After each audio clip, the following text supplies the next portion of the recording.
바쁘신 일정 가운데서도 이렇게 함께 해주셔서 대단히 감사합니다. 아까 우리 선의 회장 관도 교사님 말씀처럼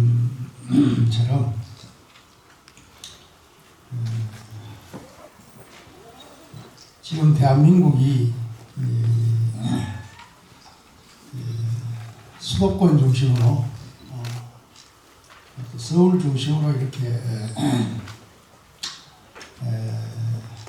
형성되어 있습니다. 그래서 이 지방에 있는 사람들은 수도 서울에 한 번씩 오는 것이 대단히 영광스럽기도 하고 또 힘들기도 합니다. 그래서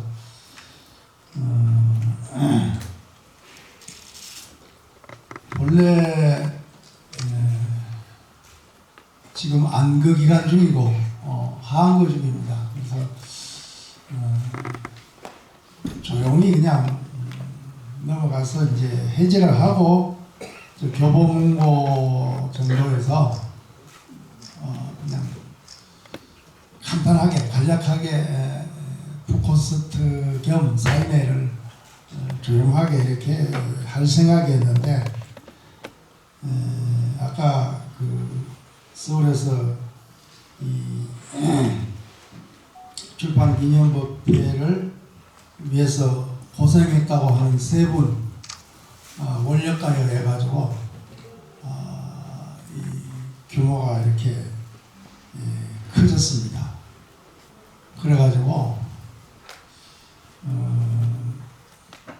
계획 없이 갑자기 이렇게 출판기념법회를 수도 서울에서 이렇게 하자고 이렇게 이제 하다 보니까 주최석에서 이제 오람 스님이 별로 인지도가 없는 사람인데 이 출판기념법회를 역사문화회관 이 공연장에서 하게 되면 사람들이 안 오면 어쩌나 하고 걱정을 억수로 많이 했던 것 같습니다. 그래서 꾀를 내가지고 300명 선착순 책을 공짜로 주겠다고 물론 책을 드리는 것은 아주 제 본래 마음입니다. 항상 남해북서에서 이제 책을 한 12권 정도 냈는데 그때마다 제가 저자 가격으로 1000권 정도를 매입을 합니다.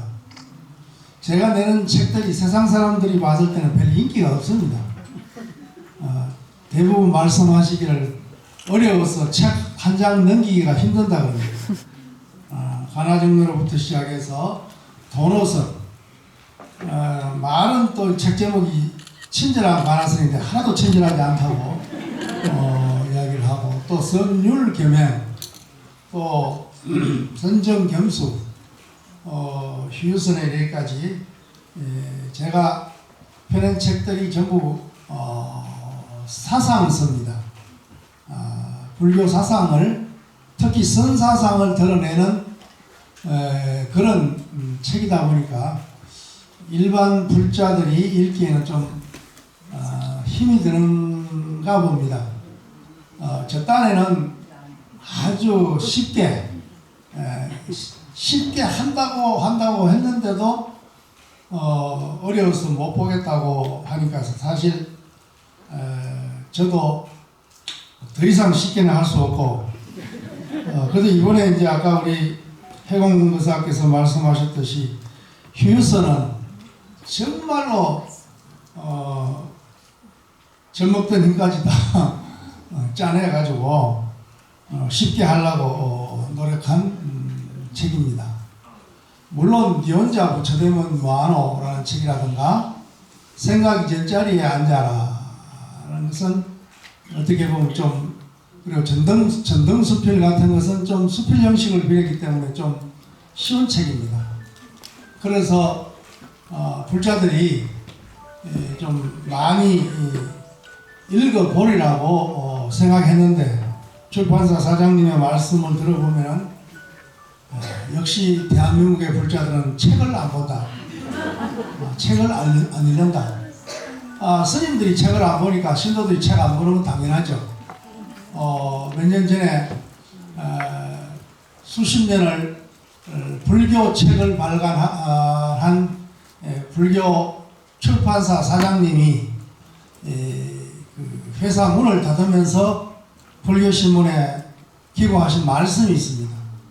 스님들이 너무나 책을 안 보고 불자들이 너무 책을 안 봐서 저는 출판사 문을 닫습니다 라는 항의성 어떤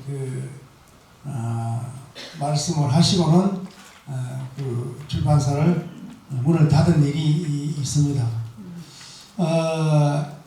아마도 대한민국의 스님들이 제일 책을 안 볼 겁니다. 왜? 선종의 가풍이 있는 데다가 불림문자라고 그러죠. 문자를 세우지 않는다는 불림문자에 가풍이 있는 데다가 성철 큰 스님께서 수자 5개, 참선하는 스님들 수자라고 그러죠. 수자 5개에 보면은 책 보지 마라 하는 구절이 나옵니다. 큰 스님께서 말씀하신 그 책은 이 문자로 된, 글자로 된 책이 아니고 일체 경계를 우리가 살아가면서 다가오는 일체 경계가 큰 스님에 있어서는 그게 책입니다. 일체 경계에 따라가지 마라. 경계를 다 텅 빈 공으로 보라. 보지 않는다는 말이 그 말입니다. 그런에도 불구하고 우리 스님들이 큰 스님께서 책 보지 마라 그랬는데 육조 해능 스님도 글자를 모르는 사람이었는데 하고서 참선에 몰두하다 보니까 글쎄 참선이라면서 책 안 보고 그냥 선방에 앉아서 꾸벅꾸벅 조는 것이 참선인지는 모르겠습니다만은 어쨌든 책을 안 봅니다. 여러분들도 아마 여기 앉아 계시는 몇 분만 빼고 아마 거의 책을 즐겨보지는 않을 겁니다. 머리맡에 있기는 있는데 또 책꽂이에 있기는 있는데 이 책을 본다는 것은 책 속에 있는 내용을 나의 것으로 만들고 나의 것으로 만든 그것마저도 놓아버리는 그게 진실로 책을 보는 것입니다. 그럼에도 불구하고 특히 대한민국 사람이 이제 독서가 별로 취미가 없는 데다가 절에 다니는 사람들이 더 그렇다 보니까 불교 출판사 사장들이 참 힘들어합니다. 그분들이 힘들어하는 거야 또 지구상 어쩔 수 없다고 하겠지만 수행을 함에 있어 가지고 맨 먼저 확립을 해야 될 것이 바로 정견을 확립하는 겁니다. 여러분들이 참선을 하거나 연부를 하거나 여타의 수행을 한다 하더라도 그 수행의 가장 첫 번째 전제가 정견이 확립돼야 됩니다. 불교가 뭔지 알아야 됩니다. 참선이 뭔지 알아야 됩니다. 수행이 뭔지 알아야 됩니다. 왜 참선을 해야 되는가? 왜 연부를 해야 되는가? 왜 수행을 해야 되는가를 먼저 알아야 되죠. 이것이 바로 부처님께서 팔정도 가운데 정견을 가장 앞에 세우고 임지선사께서 진정견해를 가지라고 분명하게 일러주고 있습니다. 진정견해라. 부처님께서 말씀하신 정견이 똑같은 말입니다. 정견이 있어야 수행으로 나아갈 수 있습니다. 무조건 좌복에 앉아가지고 화두를 들고 아미타불 관세음보살을 염하는 그것으로서 우리가 수행을 삼게 되면은 수행이 깊게 넓게 나아갈 수가 없습니다. 그래서 모든 수행의 전제 조건은 첫 번째가 정견의 확립입니다. 두 번째가 발심입니다. 조사 어록에 보면은 수행이 잘 되고 안 되고를 묻지 말아라 이렇게 말합니다. 여러분들이 수행해보니까 잘 됩니까 안 됩니까? 잘 안 되죠. 잘 안 되는 게 공부입니다. 사실 잘 되는 게 공부가 아니고 잘 안 되는 게 사실 공부인데, 그러면은 잘 안 되는 것이 공부면은 잘 안 되더라도 계속 하는 게 공부입니다. 근데 우리는 하다가 잘 안 되면 때려쳐버린다 그죠? 그래 안 그래요? 아이 해도 안 되는데 뭐. 그리고 특별히 우리 한국의 불자들은 굉장히 경기론에 철두철미합니다. 참선하는 사람들은 경기가 높아야 된다고 그렇게 알고 있어요. 상경기가 참선을 하고 하경기는 그냥 기도나 하고, 가끔 가다가 선방에 가서 문고리를 한번 잡고 그래 안 그래요? 문고리 잡고 그것으로서 만족하고 내세를 기약하는 그런 식입니다. 이것이 이제 신도들 입장에서는 스님들이 참선하는 선방에 들어가서 거기에 좌복을 깔고 앉는다든가 이것이 안 되니까 어쩔 수 없이 그냥 대중공양을 가더라도 선방 문고리 한번 잡고 그냥 그 문고리도 서로 잡으려고 그러죠. 가가지고 그냥 그 잡으면 뭔가 스님들이 문고리 잡고 가라 하니까. 근데 따지고 보면 이게 대단히 나쁜 악습입니다. 왜 신도들은 선방의 주인공이 되지 못합니까? 왜 주인이 되지 못합니까? 여러분이 선방에 앉아서 직접 수행하고, 선방이 어디입니까? 선방이라고 하는 것이 우리는 물리적인 어떤 공간, 저 깊은 한적한 절에 따로 있는 스님들이 참선하는 그걸 선방이라고 생각합니다. 그러나 달마 스님에게 어떤 사람이 선방이 무엇이냐고 물었을 때 달마 스님은 온 굴택이 선방이다 이렇게 대답합니다. 온이란 말은 색수상행식, 우리 몸과 마음을 말합니다. 굴택이란 말은 집이란 말이니까 우리 온, 내 몸과 마음이 있는 그곳이 선방이다 이런 뜻입니다. 그리고 육조 스님은 모든 수행을 한 생각, 일념 수행이라고 말을 합니다. 달마 스님이 말씀하신 선방이 물리적인 저 선방이 아니고 그 공간이 선방이 아니고 우리가 내 몸이 내 마음이 있는 그곳이 선방이다 그 말이에요. 그리고 한 생각 일어나는 그곳이 선방이다 그 말입니다. 이것이 육조 스님의 선방에 대한 정의입니다. 그러면 거기에 우선 문고리가 어디 있습니까? 내 몸과 마음이 선방이고 한 생각이 일어나는 것이 선방이라고 한다면은 그것이 선수행이라고 한다면은 거기에 문고리가 어디 있어요? 여러분들은 하근기니까 참선을 못해. 그러니까 선방 안에 들어올 생각도 하지 마라. 와서 문고리를 잡고 가. 이런 식이라 스님들이 그런 생각을 가지고 있고 여러분들이 거기에 만족하고 문고리 서로 잡기 경쟁을 하고 있다면 이것은 대단히 잘못된 것이다. 망공선사께서 경허스님의 상수제자가 수덕사의 망공스님입니다. 이 망공선사 의록에 보면은 이런 말이 있습니다. 누가 참선을 할 수 있느냐? 간장 맛이 짠지 단지만 구분할 줄 아는 사람은 다 참선을 할 수 있다 이랬단 말이에요. 물어봅시다. 간장이 짭니까 답니까? 아마 3살 본 애기도 간장이 짠지를 알 겁니다. 망공선사의 말씀에 의하면 이 화두참선이라고 하는 것은 간장이 짠지 단지만 구분할 줄 아는 사람은 다 참선을 할 수 있다 이 말이에요. 그러니 거기에 상근기가 어디 있고 하근기가 어디 있습니까? 없습니다. 그래서 참선은 누구나 할 수 있다. 다만 전제 조건이 있다. 첫째, 정견을 확립해라. 부처님과 조사가 역대조사가 우리들에게 일러준 진실로 우리에게 하고 싶은 말이 무엇이냐. 내가 자주 신도들에게 말씀드립니다만 60권 환경에 보면은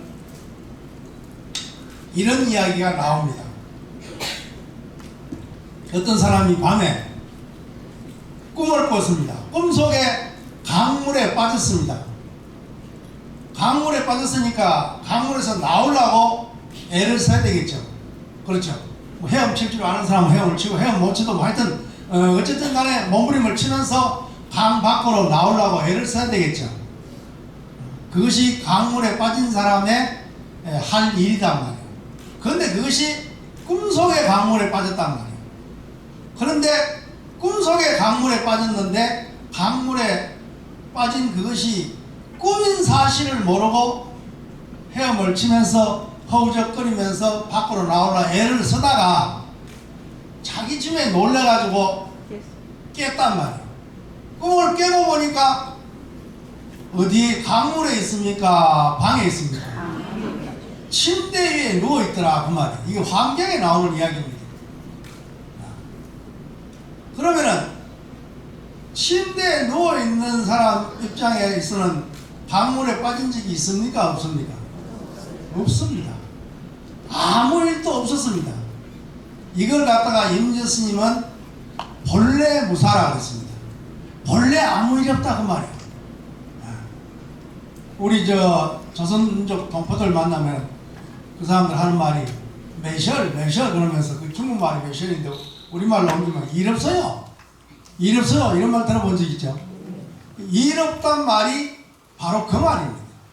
일이 없다. 본래 일이 없잖아요. 물에 빠졌을 때는 물속에서 나오는 일이 얼마나 급합니까? 그러면은 부처님께서 환경에서 이런 말씀을 한 이유는 뭡니까? 이유는 네가 지금 겪고 있는 그 고통, 괴로움, 그것은 꿈속의 일이다. 그러니 그 꿈속에서 강물에 빠져서 강물에서 빠져나오려고 하는 것은 대단히 중요하지만 그러나 그것은 꿈을 깨기 전의 이야기다. 꿈을 깨고 나니까 강물에 빠진 적이 없단 말이에요. 그러면 진실로 부처님이 너희들은 강물에 빠졌다. 빨리 강물로부터 나오너라 라고 말한 것은 이거는 방편의 말입니다. 부처님이 진짜 우리에게 하고 싶은 말은 강물에 빠졌으니 빨리 나오라고 하는 방편의 말이 아니고 진실로 우리에게 하고 싶은 말은 무슨 말이겠어요? 큰 소리로. 너희들은 물에 빠진 적이 없다. 본래 고통이란 없다. 본래 나고 죽음이란 없다. 본무생사다. 본무 고통이다. 고통이라는 것은 본래 없다. 네가 지금 꿈을 꾸고 있기 때문에 꿈속에서 괴로운 것이고 꿈속에서 나고 죽음이 있는 것이다. 너는 본래 침상에 편안히 누워있다. 본래 아무 일 없었다. 그것을 육조 스님은 다경에서 본래 무일물이라고 이야기합니다. 한번 따라 해볼까요? 본래 무일물. 본래 한 물건도 없다. 본래 아무 일도 없었다. 그 말입니다. 그러면 진짜 부처님이 우리에게 하고 싶은 말은 강물에서 빨리 나오느라가 아니고 뭐가 되겠어요? 꿈을 깨라고 하는 말을 하고 싶겠죠. 그렇죠? 꿈속에서 벌어진 일이니까 꿈을 깨라. 이것이 깨달아라는 말입니다. 깨달아라. 이것이 바로 부처님이 진실로 말하고자 하는 수행과 깨달음이다 말이에요. 꿈속에서 허우적거리는 일이 그것이 사실은 수행입니다.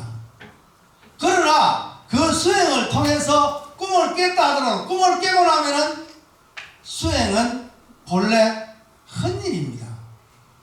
왜? 미안하지만 헛일입니다. 꿈속에서 일이기 때문에 단지 꿈을 깨는데 도움을 줬기 때문에 우리는 인과로서 수행과 깨달음을 이야기하고 있을 뿐이지 그러나 꿈을 깬 자의 입장에서는 인과가 없습니다. 인과 소멸입니다.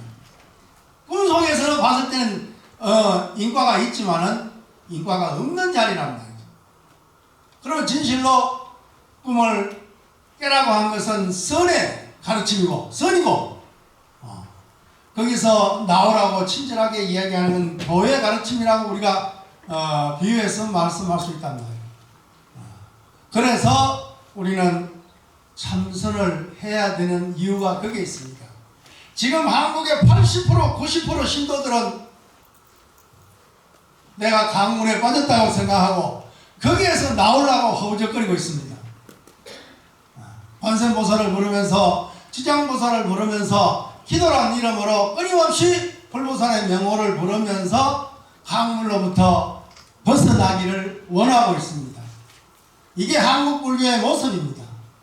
그러나 다행스럽게 여러분들은 선에 관심이 있고 선수행에 관심이 있고 깨달음을 향해서 나아간다고 한다면 이것은 꿈을 깨려고 하는 자, 꿈을 깬 자의 입장에 있는, 다시 말하면 선수행을 하고자 하는 사람이란 말이에요. 그래서 여러분들에게 진실로 꿈을 깨기 위해서는 어떻게 해야 되느냐의 그 안내서를 밝힌 것이 바로 휴선입니다.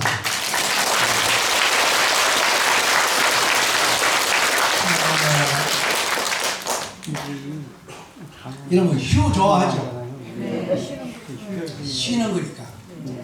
휴가, 휴식, 휴게소 이게 다 쉰다는 것이니까 이 좋은 말이에요. 그런데 몽산 덕이선사는 휴를 한 번만 쓴 게 아니고 휴를 반복적으로 쓰고 있습니다. 그러면은 휴단 말이에요. 휴란 것은 일체 번뇌 망상을 다 놓아버리는 겁니다. 이게 첫 번째 휴입니다. 두 번째 휴는 그 일체 모든 번뇌 망념을 놓았다고 하는 그 자체마저도, 그 쉼마저도 놓아버리는 것이 두 번째 휴입니다. 그래서 부제가 쉬어라, 그 쉼마저 쉬어라고 말하는 것입니다. 오늘날 우리는 보통 쉰다고 하면 뭐 일을 하다가 잠시 휴식을 취하는 것을 우리는 쉰다고 말을 합니다. 이것도 뭐 달콤합니다. 달콤한 쉼이긴 하지만, 그러나 부처님이나 역대조사, 특히 몽산 덕이선사가 말하는 휴이라고 하는 것은 육체적인 쉼, 이 쉼을 이야기하는 것이 아닙니다. 몸과 마음을 다 내려놓는 것입니다. 우리가 참선을 하기 위해서는 세 가지를 놓아라 하는데, 첫 번째가 몸을 놓는 것입니다.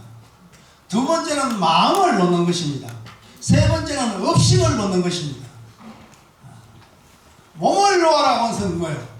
몸에 집착하지 마라 그 말이겠죠. 몸을 사랑하지 마라는 말이 아닙니다. 몸으로 인해서 생기는 일체의 집착을 놓아라. 그리고 생각이라고 하는 것은 내가 아닙니다. 그런데 우리는 생각으로 살아가고 있습니다. 생각을 따라다니면서 생각이 나라고 착각을 하고 있다 그 말이에요.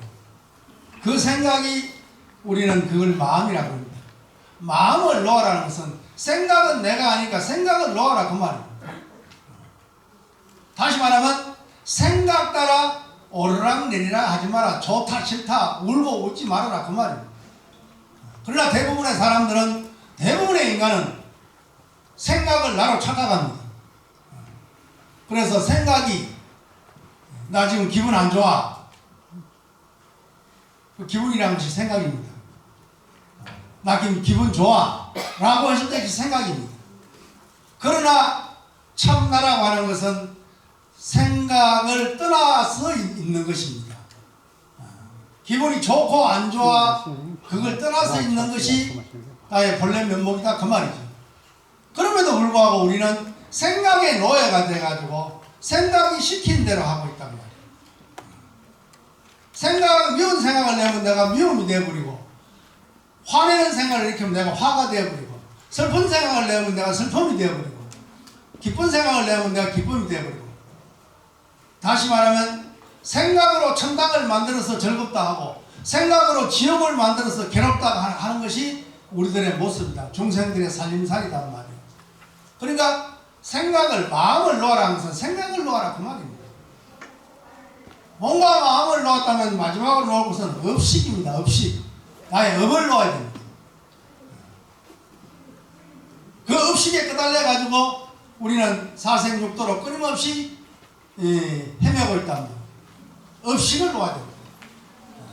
이 세 가지를 놓는 것이 진정한 쉼입니다. 앞에 휴입니다. 휴. 이 쉬었다는 생각. 심지어는 몽산 스님은 말합니다.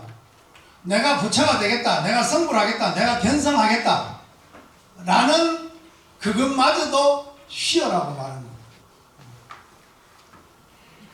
소를 타고서 소를 찾는 격이다 이렇게 말하고 있죠. 우리가 있는 그대로 부처인데 우리는 밖으로 또 부처를 구하고 있다는 거예요.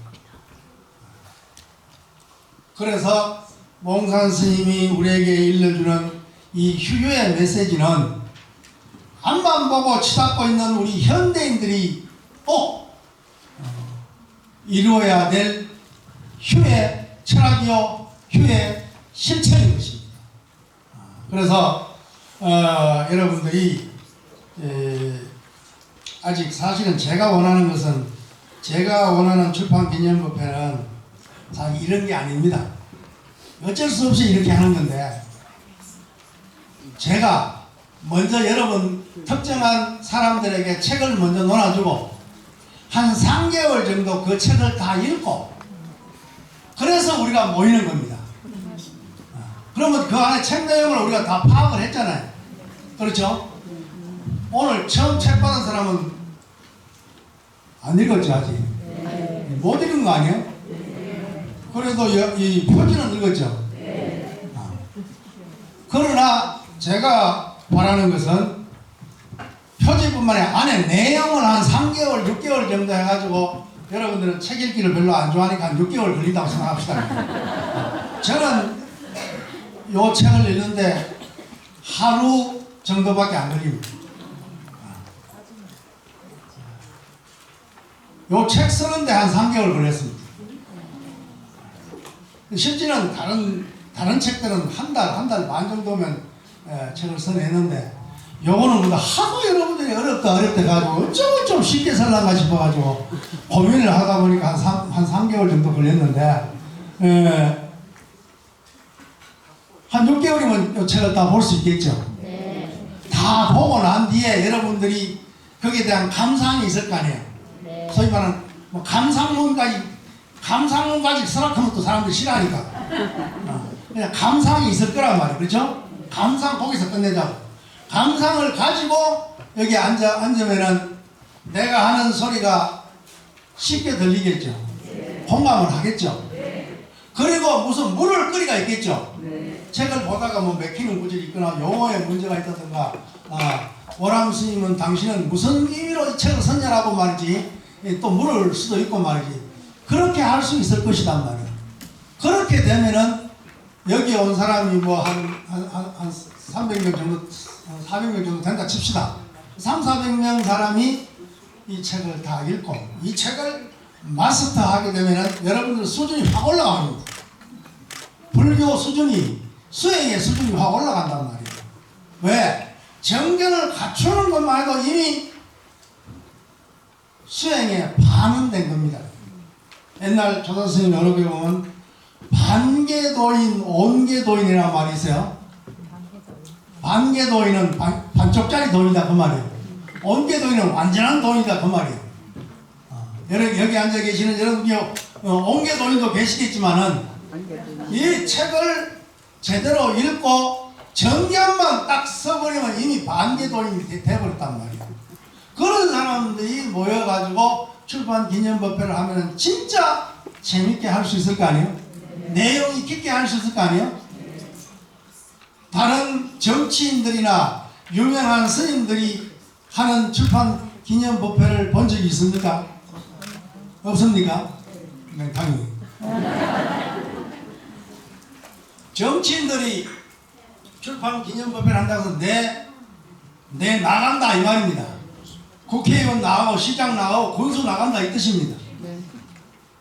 또 유명한 큰 스님들이 출판 기념법회 할 때는 가끔 가다가 한 번씩 나 원장에 출마한다 이런 뜻입니다. 그러니까 거기에 오는 내빈들이 얼마나 정관계 높은 분들과 유명한 사람들이 오게 돼 있잖아요. 오늘 오신 분들 전부 다 유명하기는 유명한데 이름 나지 않는 유명이다, 그죠? 그렇잖아요. 저를 비롯해서 요 앞에 앉아 계신 스님들도 다 유명하진 않아요. 그리고 그 사람 중에 뭐 속으로야 굉장히 유명한 분이 계시겠지만 겉으로는 유명하기는 한데 별로 사람들이 안 알아주는 유명한 사람이다. 그렇잖아요. 그래, 그런 저도 이제 사실은 유명하고 높은 사람들 사귀는 걸 극도로 싫어합니다. 저는. 그래, 제 주위에 내가 아는 시장 군수 한 명도 없습니다. 우리 문경시의 회장, 과장도 저는 잘 모릅니다. 그리고 뭐 유명한 선생들을 사귀고 뭐 그렇게 할 여가도 없을 뿐만 아니라 그런 아는 사람이 거의 없습니다. 그러다 보니까 우리는 우리끼리, 우리 가족끼리 이렇게 하고 있는 거예요. 근데 그분들을 이렇게 출판기념회에 하면 유명한 사람들 다 축사해야 되니까 거기 시간이 다 보내더라고. 저는 다행스럽게 유명한 사람을 몰라가지고 여러분들, 속으로 유명한 여러분들을 모시고 이렇게 출판기념법회를 하게 되었는데, 이것만도 저는 못마땅한 것이 아까 이야기했듯이 책을 다 읽고 그러고 난 뒤에 우리가 모여가지고 진실로 휴유가 무엇인가, 진실로 수행이 무엇이고, 진실로 깨달음이 무엇인가를 솔직히 선착순 책 300권 나눠준다 해서 오신 분 손 한번 들어보세요. 아마 몇 분은 계실 겁니다. 아마. 그런데 뭐 그렇게 왔거나 저렇게 왔거나 또 이렇게 인연이 주어져서 이렇게 소중한 년을 맺게 됐는데, 어쨌든 우리가 껍데기로 살아가지 말자 이겁니다.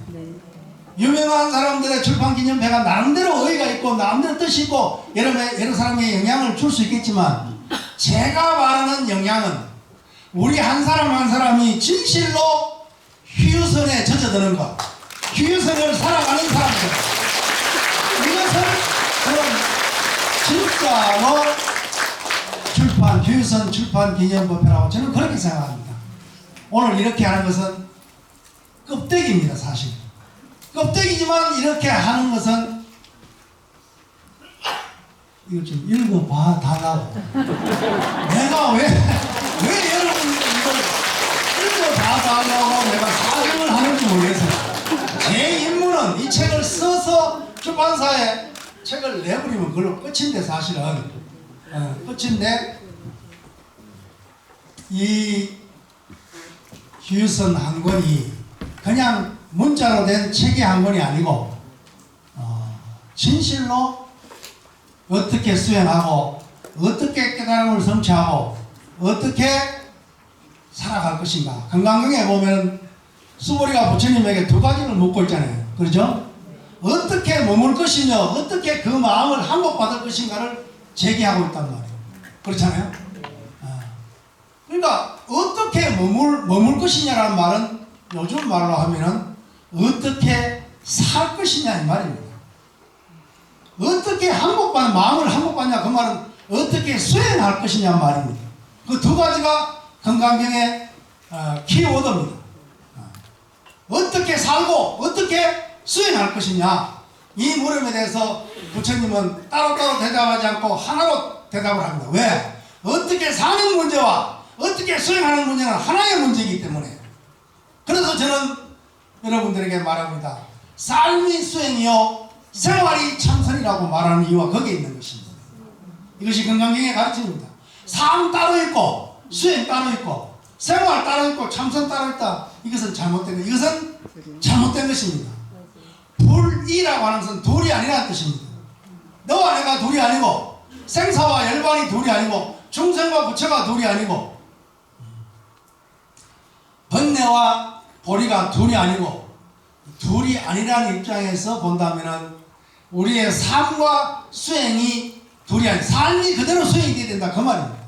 우리의 생활이 그대로 참선이 돼야 된다 그 말입니다. 이것이 올곧게 불교를 살아가는 사람들의 모습입니다. 그런데 저는 자주 신도들에게 이런 듣기 싫은 소리를 합니다. 42장경에 보면은 이런 말이 나오죠. 숟가락과 혀에 대한 이야기가 나옵니다. 숟가락은 평생을 국 속에 들어가고 밥 속에 들어가지만은 숟가락은 밥맛을 모릅니다. 그렇죠? 여러분들이 숟가락을 들고 국에 한번 들어갔다가 밥그릇에 한번 들어갔다가 늘 그렇게 하고 있다. 그러나 숟가락은 밥맛을 모릅니다. 국맛을 모릅니다. 그러나 이 혀는 우리의 입은 한 번만 딱 밥을 갖다 대고 국을 갖다 대면은 반찬을 갖다 대면은 바로 맛을 압니다. 그렇죠? 이걸 우리의 불교 신앙으로 가져와 봅시다. 여러분들은 절에 다닌 지 한평생 20년, 30년, 40년, 50년 한평생이란 말이에요. 그래 절에 다닌다. 수없이 법문을 들었고 수없이 경전을 읽었고 수없이 관세음보살을 불렀고 수없이 절을 했단 말이에요. 그럼에도 불구하고 내일 모레 곧 죽을 판인데 지금 머리가 희끗희끗하잖아요 지금 우리가. 그렇잖아요? 지금 뭐 염색해서 그렇지 아마 염색 안 하면 허옇게 지금 하고. 저도 머리를 깎아서 그렇지 머리 끝이면 완전 백발입니다. 거울 속에 들어가 보면은 뭐요? 영감 한매가 들어앉아 있잖아. 그래 안 그래요? 어제 그저께 이팔 청춘이었는데 오늘날 갑자기 거울을 들여다보니 웬 할아버지가 들어앉아 있고 웬 할머니가 들어앉아 있잖아요. 그게 우리의 모습이란 말이야. 다시 말하면 이 육신이 떠나갈 날이 지금 거의 다 왔어요. 해는 서산에 기울었어요. 그래 안 그래요? 그래도 천년만년 살기라고 생각하고 있지. 해는 서산에 기울었는데 아직도 우리는 뭐야? 혀가 되지 못하고 숟가락이 돼 있다 그 말이에요. 다시 말하면 대한민국의 80, 90%가 숟가락 불자들이다 그 말이에요. 절에 그렇게 많이 다니고 법문을 그렇게 많이 듣고 절을 그렇게 많이 하고 경전을 많이 봤는데도 아직 부처님의 진실한 원해의 진실이 부처님 열애의 진실한 뜻을 깨우치지 못했단 말이에요. 그 맛을 보지 못했단 말이에요. 우리 천승이 할 때 안 그럽니까? 백천방법 난조라고 악은문경 덕수지라 그러고 원해의 진실이라고 그러잖아요. 근데 열애의 진실한 뜻 그게 깨달음 아니겠어요? 그 깨달음을 내가 맛보겠다는 거 아니에요. 그런데도 아직도 숟가락 불자가 돼가지고 국맛도 모르고 밥맛도 모르고 그냥 들락날락 보따리 들고 저래만 왔다 갔다 하고 있는데 거기다 조금 또 법문 들은 연륜이 있고 절에 연륜이 있어가지고 내가 절에 몇십 년 다녔는데 하는 또 아상은 또 단단하게 짝이 없지. 우리 스님들하고 똑같아. 내가 몇 년 중노릇을 하고 몇 년 선방에 앉아있는데 하는 그걸 가지고 생각해 보십시오. 한 7년 내지 10년만 선방에 앉아있어 보면은 이미 끝난 거예요. 깨달았든 못 깨달았든 이미 끝난 거란 말이에요. 더 이상 뭐가 없어. 그런데 보통 우리 스님들은 30년, 40년, 50년 그래 앉아가지고 그걸 자랑하고 있으면 안 되잖아요. 내가 몇십 년 참선했다 그런 거 자랑하면 안 돼요. 단박에 깨달아버려야 된단 말이에요. 육조단경에 나오잖아요. 은하의 변호라고 말 안에 바로 깨달을 그 말 아니에요? 부처님 당시에도 부처님 법문하면 바로 법문 듣고 바로 아라한과를 전득해버리잖아요. 우리는 수도 없이 법문을 들으면서 왜 깨닫지 못하고 맨날 숟가락질만 하고 있냐 그 말이에요. 그렇잖아요. 그러면은 내가 평생을 절에 다녔는데 내가 평생을 선방에 앉아서 내가 자랑하는 것은 마치 저 신림동 쪽에 가면 고시촌이 있어요 없어요? 고시촌에 앉아있는 사람이 내가 고시촌에 온 지 50년이 그러면 그 사람 집치면 망하는 거 아니요? 그래 안 그래요? 맞아. 내가 고시촌에 온 지 30년 50년 그러면 그 자식 꼭 제대로 된 거예요? 그게 안 된 거예요? 집안 망구고 자기 자신 망구고 그런 거 아니에요? 그와 똑같단 말이에요. 여러분들이 내가 평생을 절에 다녔는데 평생을 내가 연구를 했는데 참선을 했는데 이거는 별로 자랑할 게 못해요. 바로 깨달아 버려야 됩니다. 그 바로 깨닫는 가르침을 휴일선에서 일러주고 있습니다. 그래서 이 책으로 혹시 모자랄까 싶어가지고 혹시 안 본 사람이 있으니까 제가 서울에 오는 걸 참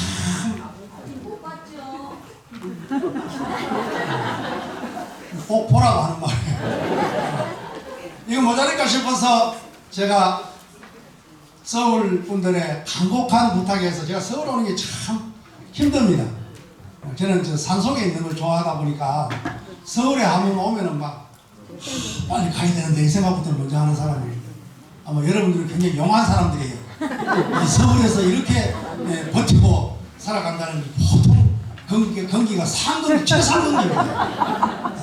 그걸 수행으로 돌리면 바로 깨달을 수 있을 거예요. 그래서 서울에 오는 걸 별로 안 좋아하면서도 한 달에 한 번씩 서울 오게 됐습니다. 6월 21일 지난 6월 달에 셋째 주 일요일 날 오후 2시부터 익선동 종로 상가 익선동에 그 법당 이름이 뭐더라? 한국불교연구원이라 하는 그 이기영 박사를 기념하는 그 법당이 있어요. 거기서 한국불교연구원에서 6조 단경을 한 달에 한 번씩 1년으로 해서 강의를 하긴 했어요. 아까 아마 누가 아마 광고를 했겠죠, 그죠? 이제 말로 한번 내가 부딪혀보자 그 말이에요. 이 책 읽고 깨달아 버리면 좋고, 그렇지 혹시 그렇지 못한 사람이 있다면은 한국불교연구원에서 6조 단경이라는 텍스트를 가지고 진실로 은하변호 말하래 바로 깨닫는 법을 한번 공부하자 그 말이에요. 우리 이제 해는 서산에 기울었는데 언제 그냥 시간이 그렇게 많지는 않단 말이에요. 그래서 실제로 또 지금 시절이 하수상 해가지고 우리 당대에 불교가 끝납니다. 우리 여러분들 우리 세대가 불교가 끝입니다. 더 이상 이런 모양의 불교는 없어집니다. AI 시대가 오면 또 어떻게 변해갈지는 모르겠지만은 이런 전통적인 이런 입장에서의 불교는 우리 시대의 끝이 납니다. 이왕 재수가 없어가지고 우리 시대의 불교가 망하게 됐단 말, 끝나게 됐단 말이에요. 그걸 저는 가슴 아프게 생각합니다. 그러나 이왕 끝나는 거 멋있게 회양해야 되지 않겠습니까?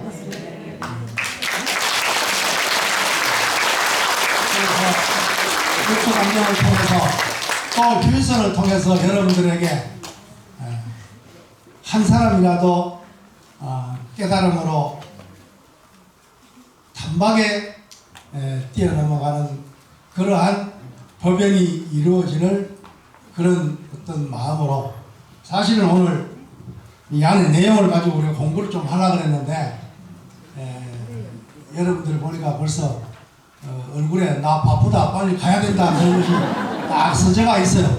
그래서 이 책 속에 공부는 여러분들이 돌아가셔가지고 집에서 신실로 오람 스님이 몽상덕이 선사의 휴유선의 가르침을 가지고 우리들에게 나에게 주려하는 근본 메시지가 무엇인가를 한번 곰곰이 생각하면서 눈이 좀 희미하고 눈이 아프더라도 열심히 읽어주시고, 그래서 제가 지금 또 좌선요길이라는 책을 지난 봄에, 이건 지난 겨울에 쓴 책이고, 좌선요길이라는 책을 지난 봄에 산철에 책을 한번 또 더 썼습니다. 그래서 지금 출판사에 넘어가 있는데 8월 초에 좌선 수행에 대한 모든 것을 총망라를 했습니다. 그래서 이제 기회가 되면은 뭐 맨날 뭐 출판 기념회 한다고 오라 하면 올 사람들도 아니니까 내년쯤이나 여러분들이 책을 좀 읽고 다시 한번 우리 만나가지고 내가 여러분들 뭐 한산세 오라고 꼬시는 거 아닙니다. 꼬시는 게 아니고 지금은 그냥 절이라고 하는 것이 그냥 그 사이버 공간에 들어가면 그 속에 다 있습니다. AI 시대가 됐기 때문에 이 전통적인 그런 관념을 우리가 접근할 때가 아니에요.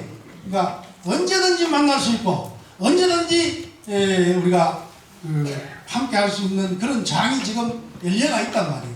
그래서 그냥 몸에 끄달리고 마음에 끄달리고 의식에 끄달려가지고 그렇게 허둥지둥 살지 마시고 이제 나이가 지금 50, 60, 70, 80이란 말이에요. 그러니까 이제 몸도 놓고 마음도 놓고 의식도 다 놓아버리고 진실로 내가 안광이 떨어질 때 내가 가야 될 곳이 어딘가를 한번 진실되게 공부해보는 그러한 어떤 수행자가 되어가지고 또 만날 기회가 있으면은 그때 우리 또 진실된 공부를 한번 하기로 하겠습니다.